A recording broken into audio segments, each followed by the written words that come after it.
మెదక్ జిల్లా నర్సాపూర్లోని విష్ణు ఫార్మసీ కళాశాలలో 28, 29 తేదీలలో ఔషధ 2025 అంతర్జాతీయ సదస్సును నిర్వహించారు. ఈ కార్యక్రమానికి ముఖ్య అతిథులుగా doctor P. Venkateswarlu, assistant director drug controller of Telangana, Koteswararao, founder and managing director letter of Tarzan biotech limited గార్లు పాల్గొన్నారు. స్పీకర్గా doctor Nikhil Pathak, senior research scientist పాల్గొన్నారు.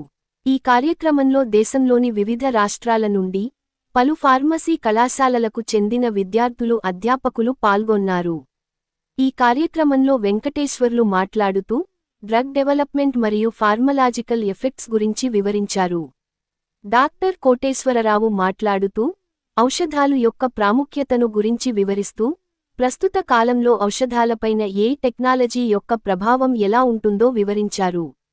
నిఖిల్ మాట్లాడుతూ ప్రస్తుత కాలంలో ఏ టెక్నాలజీ యొక్క ప్రాముఖ్యతను వివరిస్తూ విద్యార్థులు ప్రయోగాల పైన దృష్టి సాధించాలని ఆయన తెలిపారు. ఈ కార్యక్రమంలో వివిధ కళాశాలకు చెందిన విద్యార్థులు 700 మంది రిజిస్ట్రేషన్ చేసుకున్నారు. ఈ కార్యక్రమంలో వైపర్ కళాశాల ప్రిన్సిపల్ డాక్టర్ రమేష్, కళాశాల అధ్యాపకులు, విద్యార్థులు, వివిధ కళాశాలలకు చెందిన ప్రిన్సిపల్, ప్రోగ్రామ్ కోఆర్డినేటర్ వెంకటేష్ పాల్గొన్నారు.